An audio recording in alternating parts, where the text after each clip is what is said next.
Bridget here from Bridget's Healthy Kitchen, wishing you a wonderful day wherever you are in the world.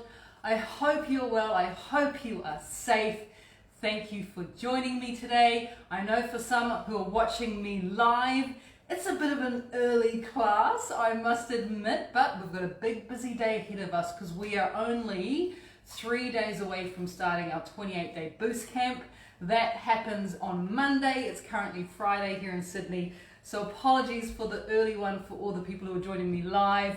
But you know what? If you're watching this on the replay, then you probably don't have to worry about the last minute of what I was talking about. Now today's class is in alignment with the 28-day boost camp. It is part of the new meal plan that I put together for 2021. And what we're going to be doing today is coming from this can here. I know I don't do a lot of canned food. I know you're probably thinking, wow, I know it's really unusual to see me ever holding up a can. But there is a very, very good reason for why I'm holding up a can and why we're going to be creating the most delicious pulled jackfruit style nachos today, which is very exciting and very delicious. It literally is a flavor bomb in a plate. It's pretty amazing. And one of the great things about using this particular canned food, we don't have to use this brand. You just need to go out and look for jackfruit. Now, what is jackfruit for a start? Now, jackfruit is a really large green tropical plant or fruit that comes from a plant, but it's huge. It's really, really huge. And one of the reasons why jackfruit has become quite popular recently is it is an amazing alternative for people who are leading a plant-based lifestyle. So if you eat a lot of plants and you want to increase your plant intake, which we know is so good for our healthy gut bacteria, so plants feed our healthy gut bacteria, then you might want to look into jackfruit. Because jackfruit, you can buy this in some good supermarkets, sell it. What you're looking for when it comes to the can is you're looking for jackfruit and brine. Really, really important, jackfruit and brine. But you can also buy this very easily in your Asian grocery store because it is a very, very popular food, especially in Southeast Asia. So in really tropical parts of the world because that's where it grows. And it can best be described, if you look at it from the can, it can best be described as quite flavorless, to be honest with you. So it's a really good vehicle for flavors. And the reason why a lot of people who are eating more vegetarian or more vegan or just more plant-based is it does have a similar texture to pulled pork or pulled chicken. It's pretty amazing. So let's get into the recipe. Come on down to my bench. I'm going to bring you on down here. It is got a few, well, not many components. Let's be honest. It's actually pretty easy to make. And all you need is to grab yourself up a can of jackfruit. You're after around about 250 grams in total. So once you get your can, you're looking for one, remember, in brine. That's really important. You don't want it in any syrups or anything like that. You're just going to drain all the liquid out of it down the sink. And what you are left with is literally, let me grab the bowl. What you are left with kind of looks like that, which is not very exciting, let's be honest. There's nothing exciting about that. But it's what you do to it, which is what makes it exciting. And the other great thing about jackfruit is it's low in carbs, obviously has no fat, has no sugar, so it's really, really, really good for you as well. So taking clean hands, the first thing you want to do is get to know your jackfruit. So chances are it'll come in your can in sort of pieces like this, little triangles. And what you actually want to do, let me grab up my roasting tray here. What you want to do, because you're going to be baking this in the oven, so a little roasting tray with baking paper, is you actually want to begin the process of pulling it, so to speak. But what you're really doing is you just kind of, you're breaking it up into little pieces. So you want to do that first. The top part of it's really easy to break up. And the bottom part is a little bit firmer. If you also got a lot of water in it, it might be also a good idea just to give it a bit of a squeeze as well. Sometimes, depending on the brand, it can have a little bit of water. And as you guys know, water doesn't really have a lot of flavor. So when you're doing this kind of this squeezing action from your fruit, you are helping to get rid of the water, which means that it's not going to be kind of tasteless. It's going to have a lot more flavor. So you just want to shred it in your fingers, and it's exactly, or not exactly, but it's very similar if you've ever shredded pork or shredded chicken. But you know, it's simple. It doesn't require too much effort. And if you get these really hard bits at the end, I'll show you what you can do with it after that. So give it a bit of a squeeze. Get rid of as much water as possible. That is going to help to give this dish flavor. But of course, we're going to be adding lots of other flavors as well. Bit of a squeeze and a bit of a shred. So that's kind of the first thing that you want to do. And you remember you want about 250 grams total weight of the fruit, which is about 8.8 ounces. That's once it's drained and once it's shredded. So depending on the size of your can, you might need 1 to 2 cans for this. And this will make enough for 2 serves, by the way. So 2 serves of our wonderful jackfruit. You're looking at about 125 grams of jackfruit per serve, which is a good amount, by the way. I struggle to eat that much, but it's a good quantity. So give it a bit of a squeeze and give it a bit of a shred. That is the first thing that you want to do. And as I was saying, if you find that you have kind of difficult bits that are too hard to shred, and they usually are the part that comes into the core of the fruit, then it's quite easy to fix that. Where's my little tea towel gone? I had it and then I lost it. Oh, thank you, Coco. All right. Dry hands is always a good idea when you are using a knife. So if you find you've got these little hard bits, just slice them through with your knife.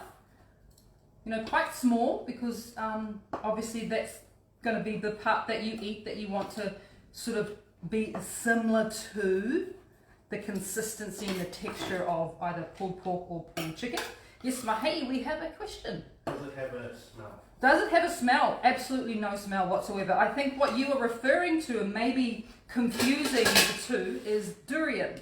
So durian is another Southeast Asian delicacy. It is a fruit, and that is probably the one that you think is the one that has a very, very pungent aroma. This has zero smell. Nothing at all. Great question, by the way, because I don't want you to be put off thinking, oh, I don't like the smell of, you know, people describe durian as smelling like, you know, really bad stinky feet or in some case rotting flesh. This has got zero smell whatsoever. It is completely different from durian. And by the way, if you've ever eaten durian, which I think is amazing, once you can get past the smell, the flavor is phenomenal, but it does take a bit of getting used to, because you are correct in knowing that there is a smell. In fact, it is such a pungent smell that it has been forbidden in some airline companies, forbid people from putting durian into the hold, because they've had to evacuate whole planes because of the durian smell. So this is not that at all. This has zero smell. It has got pretty much very little taste as well. But as I was saying, you can just see already that from that little shredding that we've done, it's starting to really resemble pulled chicken or pulled meat, and the texture is so similar as well. So now all we need to think about doing is we need to add some flavor on its own. Boring. Let's add some flavor. So we're going to do that by firstly taking up a medium-sized red onion is ideal here, and it's ideal because it looks pretty. You don't have to use it, but you guys know me. I love my red onions, and I do particularly love red onions because of the color. And you know we eat with our eyes, so I'm thinly slicing my red onion. You can slice it like I have sliced it, which means that it's kind of in one piece like that, which I like. I'm just throwing that into the roasting tray as well. Or if you wanted to just put it into little half circles. The idea here is just to make it as thin as possible, because this is durian, there you go, nuts durian. This jackfruit is going to roast in the oven for about half an hour. So we don't want to have big chunks of onion, because that's what we're gonna taste, is big chunks of onion. So nice and thin, about a medium-sized onion goes in there. We're gonna throw that into the roasting tray. Our next ingredient, once again, we're gonna be adding more flavor. And by way of our wonderful aromatics that are our finely chopped garlic, so a whole tablespoon of that goes on. I'm also adding a whole tablespoon of our wonderful freshly chopped ginger, which I think the ginger just makes this dish, makes it absolutely phenomenal. So that goes in there. More flavor. We're going to be adding some spices. Now in here, I call this my cowboy spice. Don't know why. I've never met a cowboy, and I don't know how they smell, but I would imagine that this is something that cowboys would love. So hence why I've called it cowboy spice, which is a little bit confusing. It's kind of hearty, and I always imagine cowboys to be hearty. It goes really well with any type of meat dish as well, like if you're doing a stew. So in my cowboy spice, I have a combination of cinnamon, cumin, and garam masala, which makes it a really earthy sort of a spice, and perfect for this. If you're wondering about cowboy spice quantities, it is in page, what is it, 142. Look at that, I remembered, of Bridget's Healthy Kitchen, which is the yellow book. So cowboy spice goes in, how much, Bridge? 1 tablespoon, there we go. 1 tablespoon of the cowboy spice. That is obviously going to really help to give it gorgeous, gorgeous flavour, which is what we want. We are also going to be adding in some sticky sauce, and yes, look, I've got to make some more today. I'm down to my last sticky. Oh, got to make some more. I get anxious when I run out of sticky sauce. We're going to be adding in, I'm going to go to my my scales this time, because I want to put in 30 mils, which is 1 ounce of sticky sauce goes in there. And it's that sticky sauce which is going to really help to give this, once again, some really gorgeous, gorgeous flavour, so like it's a pulled pork or pulled chicken. So that goes in. We're also going to be adding in, I have here, get that spices off, don't waste that. I also have here some homemade apple puree. So this is literally just green apples that I cooked in a pot with a very small amount of water. I drained the liquid once it was soft, and then I pureed them into a in a food processor. So no sugar, obviously, homemade apple puree. That's going to go in. 30 grams of that goes in as well, which is once again 1 ounce of apple puree or unsweetened apple sauce. And I would like also to add some fish sauce in here. You could also add coconut aminos, but fish sauce is also very good here. And I'm using actually coconut. It's not actually got any fish in it because it's 100% plants. This is a fish style sauce made from coconut. It's amazing. If you ever find this, this is so good. I know it's back to front, but check out the brand so you know what it looks like on the shelf. I always have a bottle of this in my pantry. I love it. So we're also going to be putting this onto it, and we're going to be putting 1 tablespoon of our fish sauce goes on there. And what we're kind of creating now is the moisture content before we pop it into the oven. So this is kind of like, you know, making sure that it doesn't dry out as it's cooking. And the last moisture that we're going to be adding is our Kombu Water, so our kombu stock made from dried kelp. That's going in there as well. And you're going to be adding anywhere between 75 mils to 125 mils, so 2.5 ounces to 4.2 ounces. You may need to add more as it's cooking because you want it to be moist. You don't want it to be too dry, and it's all going to depend on the brand of the jackfruit that you use. So, you know, start off maybe adding around about 100 mils, which is 3.5 ounces of the kombu, and you may need to add more depending, like I said, on the jackfruit, and also depends on how much of that liquid you're able to squeeze out when you're preparing and shredding the jackfruit. So give it a bit of a mix through. Let's also add just a little bit of salt, just balancing out the minerals now with our mineral salt. Of course, if you wanted to, there is nothing stopping you from adding, a bit of chili. Up to you. I'll leave that up to you guys. If you want to add some chili, just obviously be aware that if you're not used to chili, or if you're, you know, for some people that it can be quite inflammatory towards the gut. So I always say, you know, err on the side of caution when it comes to chili, especially if you are wanting to heal your gut, or you're wanting to do, like, you know, you're on our boost camp and you're wanting to make sure that your gut is really looked after, then you want to go so gently on that chili. And even for me, I'm actually going to be leaving the chili out. I'm not even going to put it in because I really want to look after what's going on in here. So when we're at that point, you can kind of see what it looks like. It already looks delicious, and we haven't even cooked it yet. Isn't that awesome? So what we'll do at this point is I'm going to pop it into the oven, and it goes into a moderately hot oven, 180 degrees Celsius, which is 350 degrees Fahrenheit, and we're going to leave it in there for half an hour. Now, as it's cooking, maybe halfway through, just get out your spoon and give it a bit of a stir and check that fluid level. And if it's looking a little bit dry, add a little bit more kombu, like, maybe another 20 mils of kombu or whatever. So keep an eye on it. And it shouldn't burn on you. It should start to just get nice and cooked, and you should start to create a lovely bit of moisture down there. So here's one I prepared earlier. You can kind of see what the results are. Looking very much like pulled pork or even pulled chicken, and this is 100% plant-based. Like I said, so incredibly good for you. I love talking about getting diversity of plants into your diet, and what better way to do it than to start to incorporate something like this into your diet. So you can imagine at this point, you could literally use this for anything. You could put this into a healthy taco shell, a homemade one, of course. You could add this to a gut healing bowl. You could, there's so many just different ways that you could use this. You could put this into a gluten-free bread roll and make a pulled pork sandwich. I mean, the possibilities are endless. Anywhere that you can use this, that you would normally use like a pulled meat, there is nothing stopping you from using the jackfruit. So it's smelling delicious, by the way. So the way that we're going to be doing it today, come here, there we go, is we are going to be creating a couple of different salsas to go with it, because if you can imagine how good are those salsas going to taste when it comes to this wonderfully aromatic jackfruit. So the first salsa that we're going to produce, simply, this is like the simple version of everything that I'm doing here. I've lost my tea towel again. What have I done with it?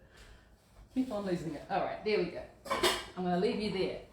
So the first salsa that we're going to produce today, real simple one, of course. You've got to have a bit of guacamole when it comes to anything nacho. And I think, when it comes to the beauty that is Mexican food, and this is kind of in the Mexican style, this dish, is that the wonder of it is these amazingly fresh salsas. So the first one we're going to make is an avocado salsa, or a very simple guacamole. So you want to take up sort of half of a decent size avocado. Remember, this is enough for 2 portions. If you're making it for more, just double it. And you want to make sure, of course, your avocado is nice and ripe. Of course, you want that to be the case. So we've got a bit of avocado in there. We can take a fork very easily and just kind of mush it through. But of course, if you wanted to, there's nothing stopping you from actually making a chunky salsa as well. That's completely up to you. So you could cut it into small dice. I'll leave that part up to you. If your avocado is a little bit on the firm side, do this part in your food processor. It's just heaps easier. Yes, Mahi, another question? How long will it last in your fridge freezer? Is that a question about jackfruit? I think it might be general about that. Okay, I think we've got a question asking how long this is going to last the jackfruit's going to last in your fridge or freezer. I believe that's the question. In your fridge, you're probably looking at 5 to 6 days. In your freezer, it will last up to 3 months. So any type of food that is non-meat based, you can usually on average allow it to be in your freezer for 3 months. That's pretty good. Some people will say 6 months. I like to say 3 months, that you use it within 3 months. But yeah, it lasts forever. It's really, because there's no animal products in there, so it lasts a really, really long time, which is good. So avocados in there. Let's also put in either a bit of juice of lemon or a juice of lime. Lime is obviously more traditional when it comes to salsas, lime juice, and also limes are really cheap here in Australia at the moment. If you are struggling with limes, lemon is absolutely fine, but of course we always like to use fresh, because fresh is best, especially when your salsa is fresh as well. So that goes in there, and I'm also going to add in a little bit of my pesto here, my oil-free pesto, just a little bit, because it is part of our camp as well. And you've already got all these amazing flavors in there, so why not just add, like a teaspoon or 2 of your oil-free pesto can go into your little guacamole, and you've already added your herbs. If you don't have my oil-free pesto already made up, then just chop up some coriander or some mint or some chives or some basil, whatever it is, and you can put in like a tablespoon of freshly chopped herbs. In fact, let's do that anyway, because there is nothing like a bit of freshly chopped herbs. But that pesto works just fine. And you know, for people who are doing the boost camp, it's all about convenience for us, right? So, you know, your jackfruit's already made, you've already prepped that up, then all you've got to do is make these quick little salsas to put on top, and you are ready to go. So I've just got a little bit of coriander, bit of fresh leaf can go through there. Of course, add some salt, add some pepper, and if you like, add a bit of chili. I'll leave that up to you again. Give it a bit of a stir, and that is a very, very simple guacamole. That's so simple, it's ridiculous, right? So put that there. And the last one we're going to make, once again, nice and simple, is a very quick but more chunky style tomato salsa. So taking up a bit of red onion, don't need that much, I'm probably only going to go for a quarter of that because it's quite big. And you just want to chop your onion into a small dice. Notice how I've kept the root intact, so it's really easy for me to slice here. Simple, simple, simple. Best way if you're wanting to create small dice. And then I cut through the middle, and I've still kept that root intact. Look, it's still all together. It just makes the actual slicing of the dice so easy. All right. And then slowly and carefully just slice down your onion, and you're getting that wonderful small dice. Nice and easy. You can also, of course, do that in the food processor. Nothing stopping you. Throw in the food processor. Okay, right. That goes into our little bowl. This is like, I've got to say that this is one of my favorite just things ever, because there's just something about creating a salsa fresh. It is just gorgeous. And I did not understand this until I was speaking with a Mexican chef, and that person explained to me the absolute importance for them in their restaurant about creating these salsas every single day, because it's this freshness, this vibrancy that you get from a freshly made salsa, so much more than anything you'd ever buy in a jar or a tin. Forget about that. This is, you know, where it's at. Yes, it does take a couple of minutes, but you know, there's no real sacrifice, let's be honest, when you get to have something fresh and delicious. So cut the tomato as small as you can, that small dice, because you want everything to be able to mix in well together. You don't want big chunks of things. You want it to be quite delicate and quite even. So the tomato is the same size as the onion, ideally. That's what you're looking for. And it's just going to help as well when you go to eat this dish, that you've got all these wonderful flavors mixed in together. I'll just do another quarter of that tomato, just so you can sort of see how I dice. So I cut it into strips, and then I slowly and methodically go through and cut the tomato into dice. And yes, I know there should be an easier way, but I actually find this quite therapeutic, the slicing part, because there's not a lot of effort really involved in this dish. When you think about the jackfruit, you just throw everything into a pan and then you pop it in the oven for half an hour. It's really easy. So, you know, it seems almost, you know, worthwhile taking that little bit of extra time to make something as gorgeous as this. And it's so simple, but my word, is it effective. All right, back to our little bit of lime or lemon juice. Give it a bit of a squeeze in there. And as I was saying before, fresh is always best, flavor-wise and also nutrient-wise as well. That's why I always go for fresh. I know it can be difficult sometimes to get hold of. It can be expensive. So I am very wary about using them as well. I ban the kids from using them. Like, no, don't touch my lemon. And everything gets, you know, very, very few times that I even throw it away. Like, I'll zest the skin first and keep that, and then I'll juice it. So you get, you know, 2 bites of the cherry. So a lovely bit of lime in there. Let's add some salt as well. Pinch of salt goes in there. Now, up to you. Chili, go for it if you want to. I'm going to be once again going through for my fresh herbs, because of the vibrancy of obviously adding a fresh herb into something like this cannot be understated. It is just the difference that it is what makes it so incredible and so delicious. So we're going to add in our coriander. You could add, if you don't like coriander, you could add, no, some people don't, they find it tastes like soap. You don't have to add coriander, or cilantro. You could add instead, you could add some basil, You could add some mint, you could add some chives, you could even add some tarragon, parsley, any of those works, but coriander is definitely the classic, right? So that's kind of our 2 salsas made. It's as simple as that, but as delightful as that. It's so worth it. So let me show you how I play that. So we're going to start with the base. Here is my base. I just finely shredded some cabbage. So in here, obviously I've got 2 types of cabbage. I've got a bit of white cabbage. It was a Napa cabbage or a Chinese cabbage. And I also have some red cabbage. Once again, eat the rainbow and eat the diversity. So we're just going to take a good handful of this. And this is going to become the base of our dish. So already, flavor, flavor, flavor. So much flavor. You could add a bit of salt to that. You could add a few fresh herbs through there as well. You could squeeze some lemon or lime juice over it. You could literally, zhoosh this up however you want to. But start with a decent sized handful of the lettuce. Remember, we're eating the plants today. The next step is we're going to go to our jackfruit. And we're going to put that on top. Make sure you do this warm. So either reheat the jackfruit in the microwave, in your oven, even in a pan. In the air fryer, because you want to serve this jackfruit nice and warm. You can see there's a decent amount here. This is a really decent meal. And pop that on top. Next we're going to go for our salsa. Oh, gorgeous! Oh, I'm so excited. We're going to go for our salsa now. Oh, this just makes things so wonderful. So we're going to put some of our salsa down there.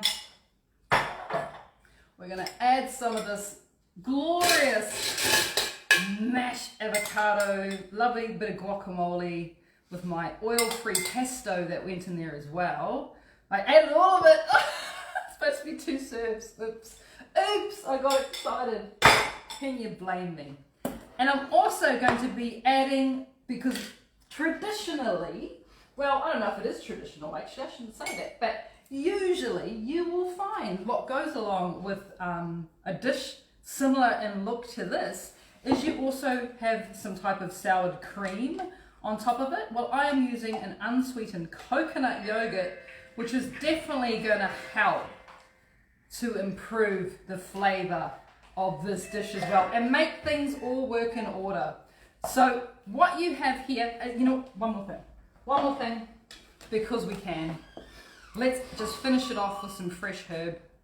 If you want to really take it to whatever level we're taking this dish to, let's add just a few pieces, a few sprigs of our fresh herb.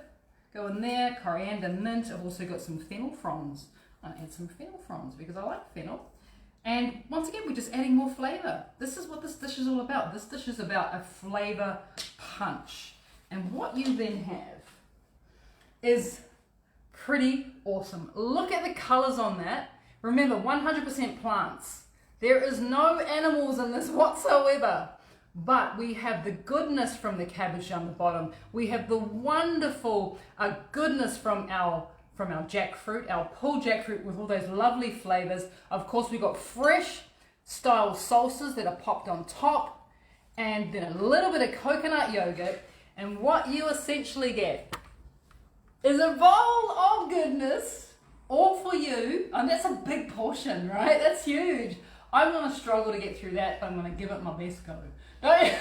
Don't you worry, I'm going to give it my best go. So I hope you have enjoyed today's cooking class. It has been a pleasure spending the morning with you. To everyone who is making this for their 28-day boost camp, part of their meal plan, I know you're going to enjoy this as much as I do. I hope to see you back here again in Bridget's Healthy Kitchen. Until then, everyone, please, please, please be well.